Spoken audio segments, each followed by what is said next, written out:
le pasteur Marcelo révèle que sa belle famille, pendant qu'il avait prévu construire une maison pour sa belle-mère, avait prévu remettre 250 000 $ pour les deux familles maternelles et paternelles pour qu'ils se partagent. Il souligne qu'en guise de cadeau pour Blanche, il avait prévu construire une jolie maison à sa belle-mère, mais la famille paternelle avait exigé recevoir la même chose et que la famille lui exigeait une somme de 800 000 $. Est-ce qu'on est en face d'une belle famille qui est en train de faire du chantage dans le but de pouvoir manger sur la mort de leur fille? Est-ce que nous sommes en face d'un homme de Dieu qui décide de pouvoir discréditer?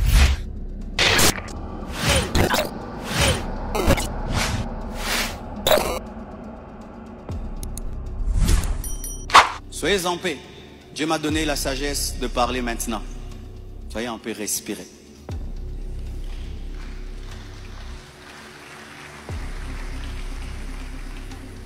Désormais, lorsque j'aurai des choses très importantes et pertinentes, j'écrirai et puis je lirai. Amen.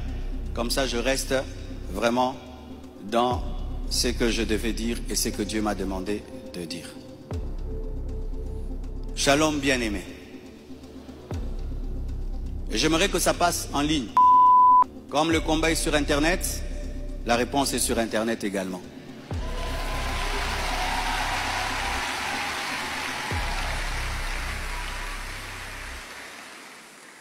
Je n'avais pas l'intention de m'exprimer publiquement à ce sujet, mais voyant le plan manifeste de l'ennemi, de s'aimer la division et de tenter de déstabiliser la communauté CREFEM, j'ai été conduit à sortir de mon silence.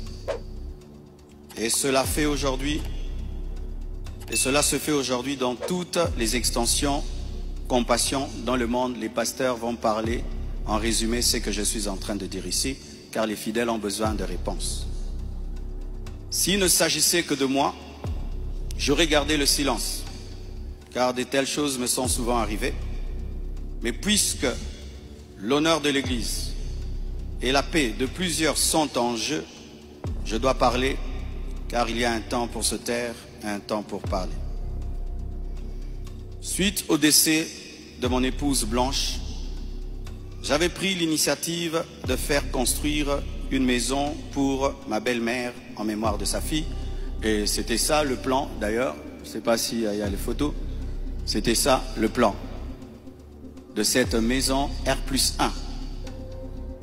Par amour pour elle, par amour pour sa fille, en mémoire d'elle.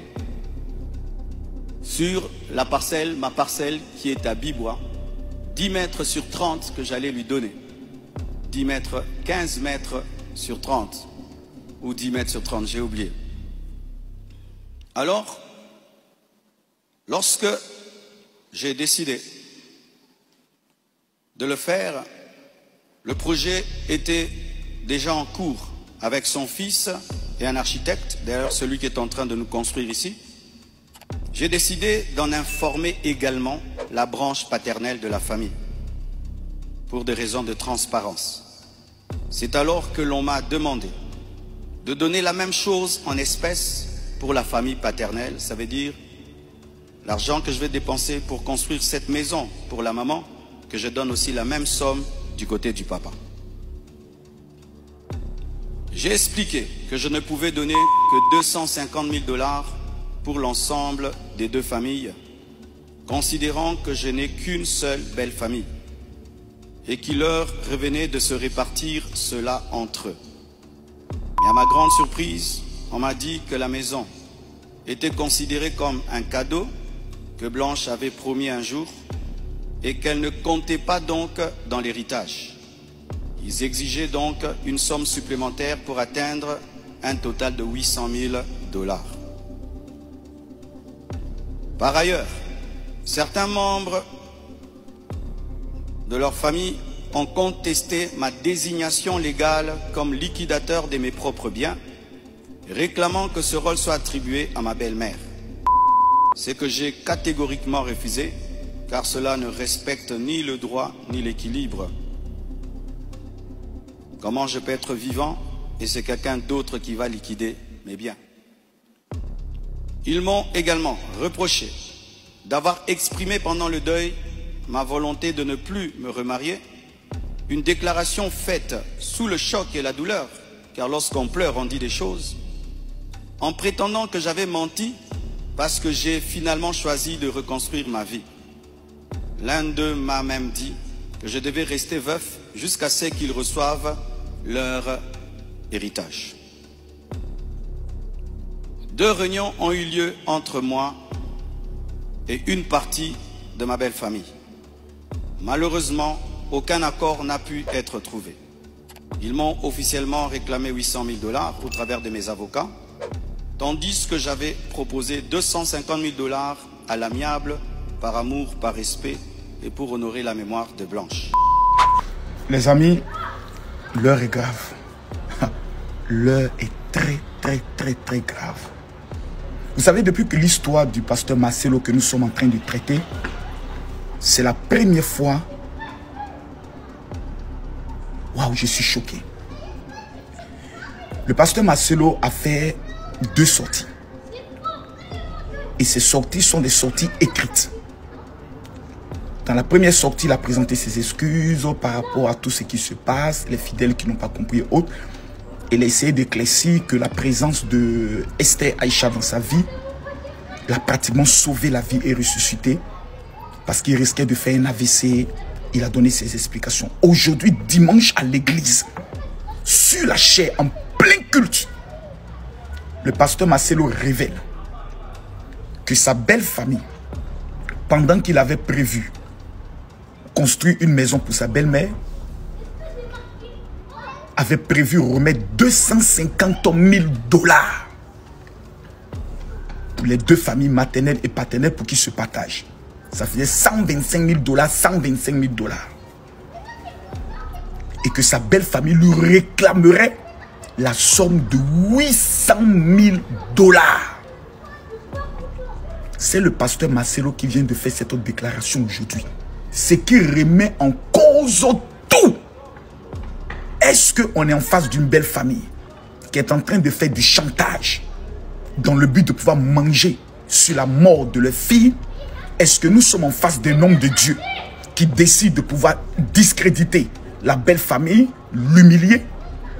Dans quoi nous sommes? Je sais que dans notre panel, il y a, comme elle s'appelle, Eunice, qui avait parlé de ces 800 000. Et le pasteur Marcelo vient de le confirmer. On nous parle d'un certificat médical. Vous savez, cette histoire commence à devenir quelque chose. C'est-à-dire, on ne comprend plus rien.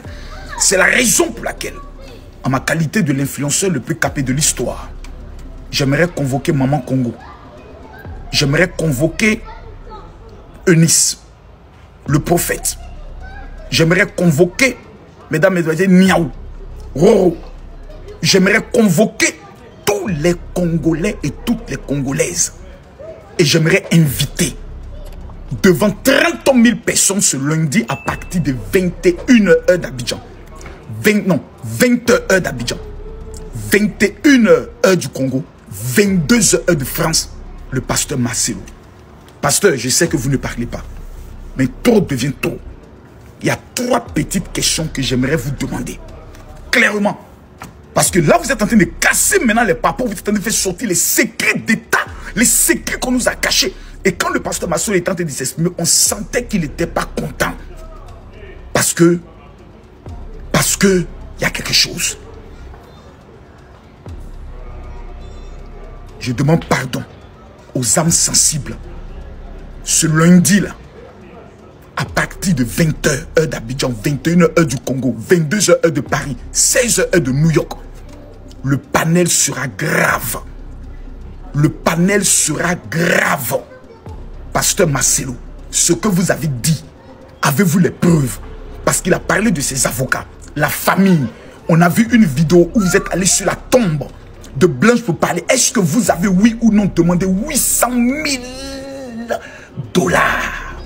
Je veux savoir. Mon âme veut savoir. On est dans quoi dans cette histoire? À lundi.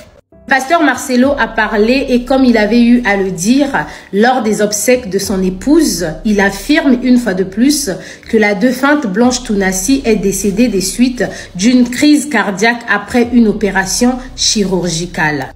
Il affirme que sa belle famille connaît les causes du décès de leur fille et ensemble, on va rapidement écouter cette vidéo.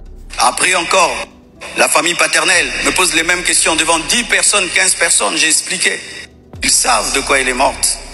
Le pasteur Marcelo affirme que pour l'intervention que la défunte Blanche était partie faire en Turquie, il fallait impérativement la présence de son mari pour pouvoir signer les documents. Et d'après ce que j'ai compris, il y avait également la présence des enfants lors de ce voyage. Elle est partie en Turquie samedi. Je l'ai suivie dimanche. On s'est rencontrés même avec papa à l'aéroport. Elle était déjà partie. Elle me disait de venir parce que pour son opération, il fallait que le mari signe. Et je suis arrivé, j'ai signé. Même pour une césarienne, on signe. Elle est partie, elle n'est jamais plus revenue. Et comment son corps est venu vite? Frère, le problème souvent, c'est que les gens attribuent aux autres leur pauvreté. Lorsqu'il n'y a pas les moyens, quelqu'un peut mourir lundi pour que le corps vienne. On prend 2 semaines de cotisation. Mais quand Dieu t'a béni et tu as des relations, et même le médecin est touché par ce qui t'est arrivé, c'est ce médecin qui a tout fait. J'ai dit, je ne peux pas dormir dans votre pays, je ne peux pas rester, je ne peux pas supporter. Je dois partir demain. Mes enfants ne peuvent pas rester en train de pleurer dans ce pays. Il a dit, qu'est-ce que tu veux que je fasse? J'ai dit, fais tout, que je rentre. Le pasteur Marcelo affirme que ses enfants ne pouvaient pas rester en Turquie pour pleurer leur mère, donc il fallait absolument rentrer dans l'immédiat. Et en ce qui concerne le comportement du grand frère qui passe dans les émissions sur les réseaux sociaux, le pasteur Marcelo affirme qu'on lui fait du chantage et la belle famille avait promis sortir des notes vocales pour lui faire pression. Affirmé détenir plusieurs enregistrements vocaux dans lesquels Blanche était en train de se confier à sa maman.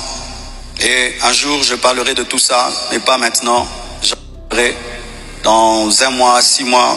Un jour, je parlerai de tout ça. Ces paroles arrachées de leur contexte et de leur timing, me faisant passer pour un mauvais mari, notre couple pour détruit, alors que la plupart d'entre vous ici, vous savez combien nous nous aimions. Et le pasteur Marcelo a également tenu à s'exprimer en ce qui concerne la répartition des biens.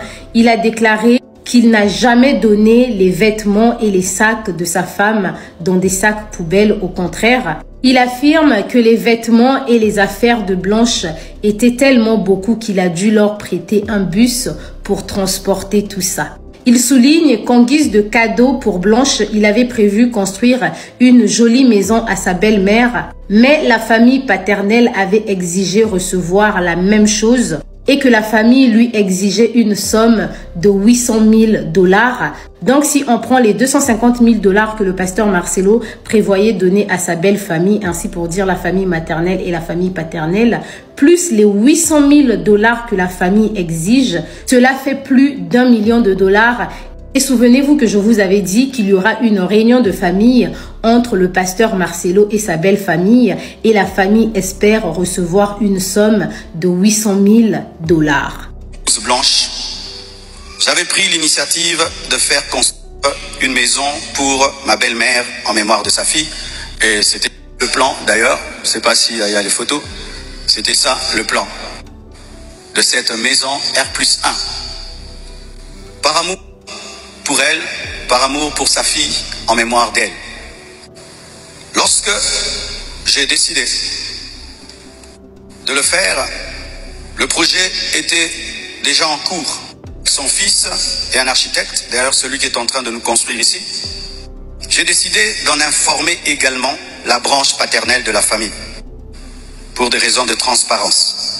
C'est alors que l'on m'a demandé de donner la même chose en espèces pour la famille paternelle. Ça veut dire l'argent que je vais dépenser pour construire cette maison pour la maman, que j'ai la même somme du côté du papa.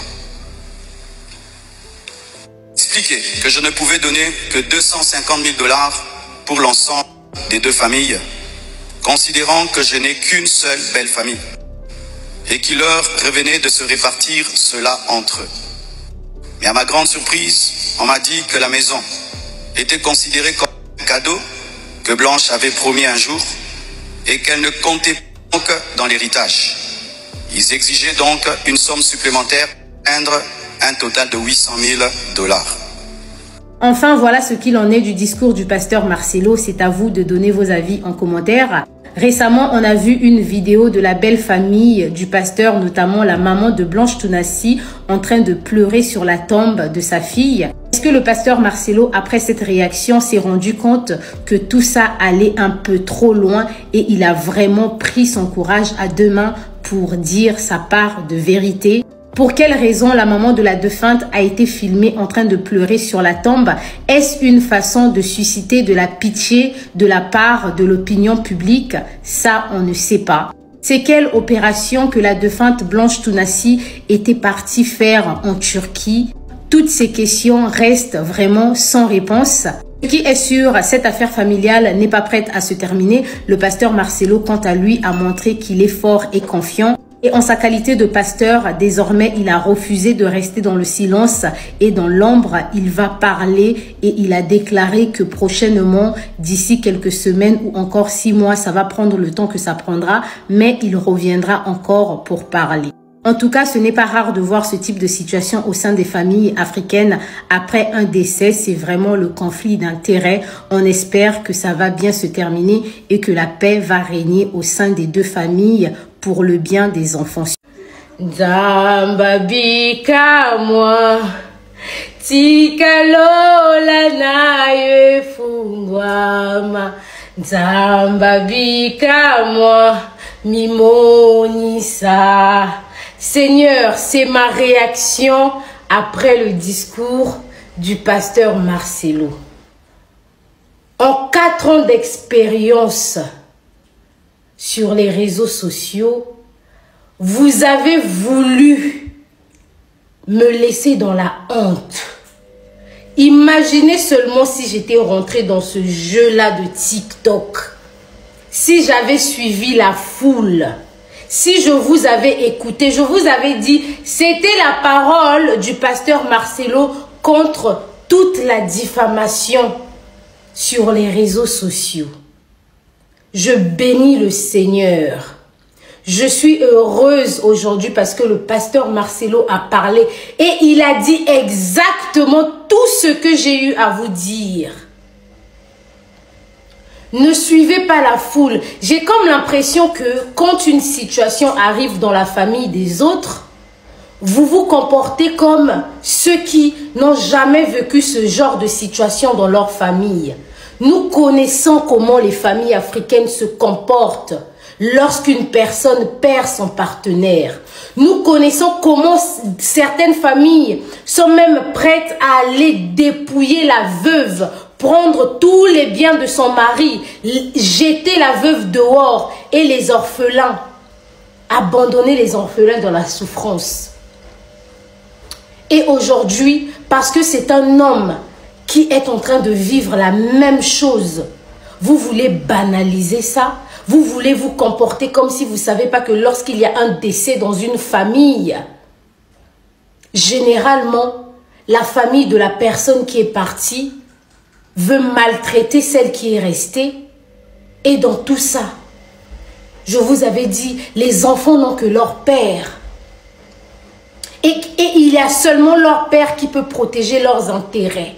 Je vous ai parlé ici d'une somme de 800 $ que la famille réclamait au pasteur Marcelo. Alors que le pasteur Marcelo, lui, avait promis 200 et quelques mille $. Et il a dit dans son discours qu'il avait prévu construire une maison à sa belle-mère. Et malheureusement, la famille paternelle voulait la même chose. Donc la famille paternelle et la famille maternelle, conflit d'intérêts, ils veulent recevoir la même chose. Alors que pour lui, j'ai épousé ma femme dans une seule famille. Donc la famille doit se réunir. La famille paternelle et la famille maternelle doivent se réunir et partager l'héritage ensemble.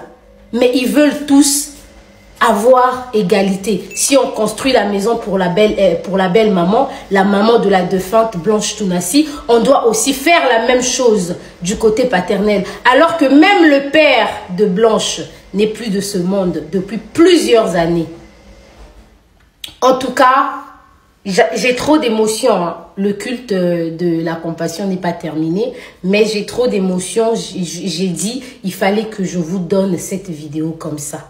Je ne rentre jamais dans les jeux de la diffamation lorsque je n'ai pas la version de la deuxième partie. Dans une affaire, il y a toujours deux personnes. Lorsque vous avez écouté une seule personne, vous n'avez pas encore écouté l'autre. Il ne faut pas apporter votre jugement. Et malheureusement, ce que le pasteur Marcelo est en train de vivre aujourd'hui, c'est parce que nous sommes habitués à de faux pasteurs. Nous sommes tellement habitués à de faux pasteurs dans la communauté africaine que lorsque vous voyez une personne qui fait la différence, ça vous choque. Vous êtes tellement habitués à des blogueurs et des blogueuses corrompus que mon énergie de toujours rester du côté de la raison, de raisonner moi-même et de ne pas suivre la foule, ça vous choque. Mais vous allez continuer à être choqué. Je ne serai jamais malhonnête. Et si je me trompe, je vais toujours m'arranger à m'excuser. Mais généralement, il est difficile que je puisse me tromper. Parce que avant de réagir face à une situation, je réfléchis, j'analyse. Voilà pourquoi vous voyez que souvent, je vous ramène des informations même une semaine après. Ou je vous ramène des informations même 2-3 jours après que l'événement s'est produit. Parce que je prends le temps d'analyser. Et je dis à qui veut l'entendre aujourd'hui, lorsque vous allez dans les églises, instruisez-vous d'abord.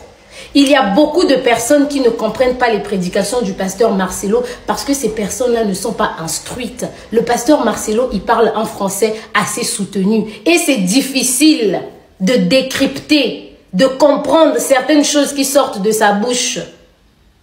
Et aujourd'hui même dans son église, il conseille aux gens d'aller faire des études et de ne pas être les derniers de la classe. Parce que malheureusement, lorsque vous êtes le dernier de la classe, il y a des enseignements que vous ne pouvez pas comprendre. Mais je vais continuer tout ça dans un live. Pour l'instant, je m'arrête ici. Et je vais vous mettre les vidéos là où le pasteur Marcelo est en train de tout détailler en ce qui concerne la somme d'argent qui lui a été exigée par sa belle famille. Et ils lui ont dit, si tu ne fais pas ce que nous on te donne, on va faire tomber ton église. On va te détruire, on va détruire ton ministère. Non mais c'est méchant. C'est méchant vis-à-vis d'un homme qui a pris votre fille depuis son adolescence. Ils se sont mariés, il a attendu qu'elle devienne majeure avant de se marier. Ils ont vécu 18 ans de mariage ensemble, 5 ans de fiançailles. Et cette dernière est partie se comporter comme ça envers le père de vos petits-fils, le père de vos nièces. On parle ici de 4 enfants. C'est méchant. Mais malheureusement, rien ne va nous étonner. C'est le comportement de plusieurs familles africaines. Sur ce, prenez soin de vous et surtout faites attention à vous. On se retrouve très bientôt. La famille, merci d'avoir regardé la vidéo jusqu'à la fin. Laissez vos avis dans les commentaires et n'oubliez pas de vous abonner et d'activer la cloche de notification. À la prochaine.